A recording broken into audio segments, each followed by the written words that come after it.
नमस्कार मित्रांनो, स्वागत आहे तुमच्या आवड गणिताची या चॅनल मध्ये। नुकतंच आपण क्लास 7 च्या मुलांसाठी व्हिडिओ टाकायला सुरुवात केलेली आहे। लेसन आहे आपला पेरिमीटर अँड एरिया। ठीक आहे, या आधीचं लेक्चर्स जे होतं ते तुम्हाला बघायचं असेल तर त्याची लिंक डिस्क्रिप्शन मध्ये दिलेली आहे। त्याच पद्धतीने क्लास 7 चे बाकीचेही लेसन आपण आपल्या चॅनल वरती अपलोड केलेले आहेत आणि तेही जर तुम्हाला बघायचे असतील तर त्याची ही लिंक आपण डिस्क्रिप्शन मध्ये दिलेली आहे, ती तुम्ही बघू शकता। तर मग चला स्टार्ट करू आजच्या लेक्चरला। पण त्याआधी चॅनलवर नवीन पहिल्यांदाच असाल किंवा अजूनही चॅनलला सबस्क्राइब केलं नसेल तर चॅनलला नक्की सबस्क्राइब करा, बेल आयकॉन दाबा, जेणेकरून आपल्या नवीन आलेल्या व्हिडिओची नोटिफिकेशन तुम्हाला लवकरात लवकर मिळेल। आज आपण बघणार आहे प्रॅक्टिस सेट 45।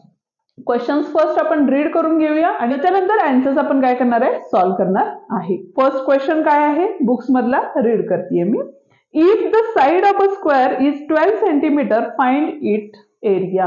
म्हणजे तुम्हाला काय दिलेली आहे, स्क्वेअरची साइड दिलेली आहे।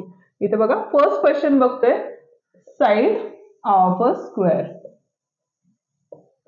इज किती दिलेली आहे, तर 12 सेंटीमीटर दिलेली आहे आणि एरिया जो आहे तो काय करायचा आपल्याला, फाइंड आउट करायचा आहे। ठीक आहे, आता square of area, area of square काय असतो, तर साइड इंटू साइड हा त्याचा काय आहे, फॉर्म्युला आहे। बरोबर आहे, त्याच्यामुळे इथं काय येणार आहे बघा, इज इक्वल टू, इथं काय आले आपले 12 सेंटीमीटर इंटू 12 सेंटीमीटर। म्हणजेच बघा 12 इंटू 12, 12 जा किती होतात, 144 स्क्वेअर पार्ट असल्यामुळे 144 हे डायरेक्ट आन्सर आपण लिहू शकतो। ठीक आहे, इथं सेमी इंटू सेमी म्हणजे इथं सेमी स्क्वेअर।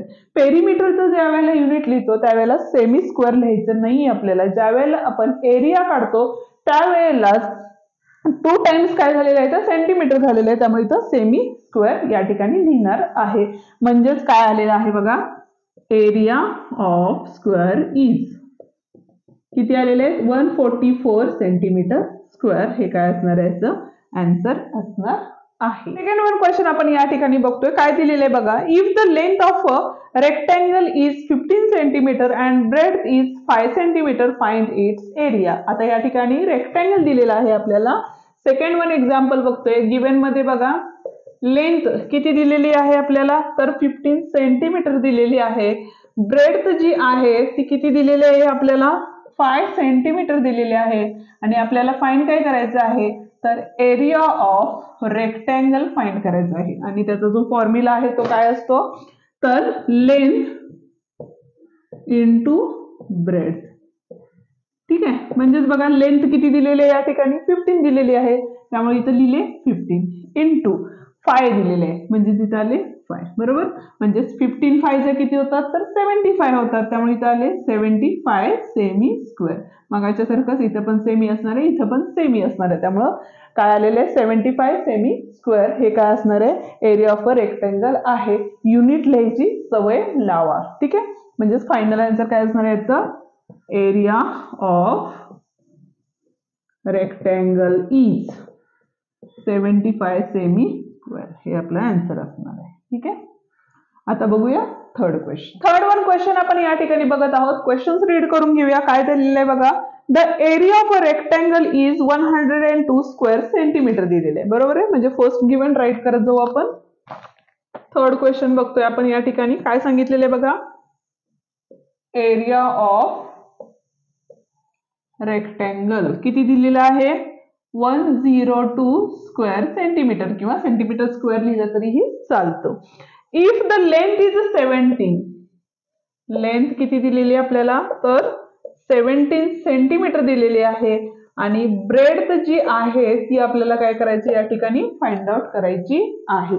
बरोबर आहे, आणि पुढे क्वेश्चन काय विचारलंय बघा, व्हॉट इज द पेरिमीटर, आणि आपल्याला काय विचारलेलं आहे या ठिकाणी, पेरिमीटर फाइंड आउट करायची आहे। त्यासाठी फर्स्ट आपल्याला काय करायला लागेल, एरिया ऑफ रेक्टँगलचा जो फॉर्म्युला आहे तो आपल्याला फर्स्ट यूज करून घ्यावा लागेल। म्हणजेच काय झालं बघा, एरिया ऑफ रेक्टँगल काय असणार आहे, तर लेंथ इंटू ब्रेड्थ असतं। बरोबर आहे, आता या ठिकाणी बघा एरिया जो आहे तो किती दिलेला आहे, 102 दिलेला आहे, त्यामुळे या ठिकाणी आपण 102 लिहिले, इज इक्वल्स टू लेंथ किती आहे इथं, तर 17 आहे आणि जी ब्रेड्थ आहे ती काय करायची आपल्याला, काढायची आहे। बरोबर आहे, आता हा जो 17 होता तो ब्रेडला काय आहे, मल्टिप्लाय आहे, तो अपोजिट साईडला म्हणजे इक्वल साईनच्या अपोजिटला आल्यानंतर तो काय होणार आहे, डिवाइड मध्ये जाणार आहे. Therefore b is equals to 102/17. आता परत एकदा आडवा भागाकार आलेला आहे आणि तो जर तुम्हाला जमत नसेल तर त्याची ही लिंक आपण डिस्क्रिप्शन मध्ये दिलेली आहे, ती तुम्ही बघू शकता. त्याच पद्धतीनं गणिताचा बेस ही आपली अशी प्लेलिस्ट आहे ज्यामध्ये गणिताशी रिलेटेड असणारे बेसिक व्हिडिओज आपण त्यामध्ये अपलोड केलेले आहेत आणि ते तुम्ही बघू शकता. ठीक आहे. इथे बघा 17च्या टेबलमध्ये 102 आहे का, तर आहे. किती जा, तर 6 जा. म्हणून b इज इक्वल्स टू किती आले आपले, तर 6 सेंटीमीटर आले. बरोबर आहे. म्हणजे ब्रेड जी आहे ती किती आलेली आहे, 6 सेंटीमीटर आलेली. पण आपल्याला फाइंड काय करायचंय, तर पेरिमीटर ऑफ रेक्टँगल काय असतो, तर 2 into bracket length plus bread, हा त्याचा काय आहे, फॉर्म्युला आहे. बरोबर आहे. पण आता इथं काय आहे, हे 2 तसेच ठेवले, इंटू ब्रॅकेट लेंथ किती आहे आपली 17 म्हणून इथं लिहिले 17 प्लस ब्रेड किती आली होती आपली 6 म्हणून इथं लिहिले 6. आधी ब्रॅकेट सॉल्व्ह करून घ्यायचे, म्हणून बघा 2 इंटू ब्रॅकेट दोघांची ऍडिशन केली, इथं आले 13 कॅरी ओव्हर, इथं आले 2 23. परत एकदा ब्रॅकेट आणि ब्रॅकेटच्या बाहेरचे वेळेला नंबर असतात त्यावेळेला त्या दोघांच्या मध्ये मल्टिप्लिकेशन असती, म्हणून 3 2 जा किती आले 6 आले, 2 2 जा 4 आले. 46 सेंटीमीटर ही काय असणार आहे, पेरिमीटर ऑफ अ रेक्टँगल असणार आहे. हा होता आपला third question. Fourth one question काय आहे तो बघूया आपण. काय सांगितलेले बघा, if the side of a square is triple, if the side of the square is a triple, म्हणजे ओरिजिनल जो स्क्वेअर आहे त्याची साइड जी आहे ती जर ट्रिपल केली म्हणजे 3 पट केली, जी ओरिजिनल साइड आहे त्याच्या, तर पुढे क्वेश्चन काय विचारलेला आहे, how many times will its area be as compare to the area of the original square. म्हणजे ओरिजिनल स्क्वेअर पेक्षा त्याचा जो एरिया आहे तो त्याच्यात आणि ह्याच्यात काय फरक होईल किंवा काय असेल ते आपल्याला लिहायचं आहे. बरोबर आहे. म्हणजे बघा, द फोर्थ वन क्वेश्चन आहे इथं, the original square side is काय घेतली आपण, एक्स घेतली, तर एरिया काय असणार आहे याचा, एरिया ऑफ स्क्वेअर काय असतो, तर एक्स इंटू एक्स म्हणजेच काय झाले या ठिकाणी एक्स स्क्वेअर झाले. बरोबर आहे. कारण एक्स साइड इंटू साइड असतं त्यामुळे एक्स स्क्वेअर झाले, याला नंबर 1 दिले. त्याच्यानंतर काय सांगितलेलं आहे, the new square side is काय असणार आहे इथं, 3 टाइम्स ऑफ अ ओरिजिनल, म्हणजे ह्याच्या 3 टाइम्स आहे म्हणून इथं काय घेतले आपण 3x घेतले. म्हणून एरिया ऑफ काय सांगितलेलं आहे, न्यू स्क्वेअर इज काय असणार आहे इथं बघा, तर 3x इंटू 3x असणार आहे. ह्या दोघांची मल्टिप्लिकेशन, 3 3 जा 9 आले, x स्क्वेअर आले, नंबर 2 दिले. बरोबर आहे. आता इथं बघा, इथं 1 होते, इथं 9 आहे, म्हणजे किती टाइम्स झाले हा स्क्वेअर, 9 टाइम्स झालेला आहे. म्हणून काय लिहायचं आपल्याला आन्सर बघा इथं, from first and second, from first and second, the new square area is 9 times of original square area. म्हणजे ओरिजिनल स्क्वेअरच्या एरियापेक्षा हा काय असणार आहे, 9 टाइम्स असणार आहे.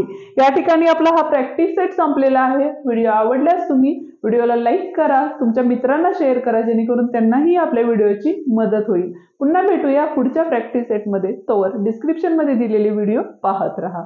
थँक्यू.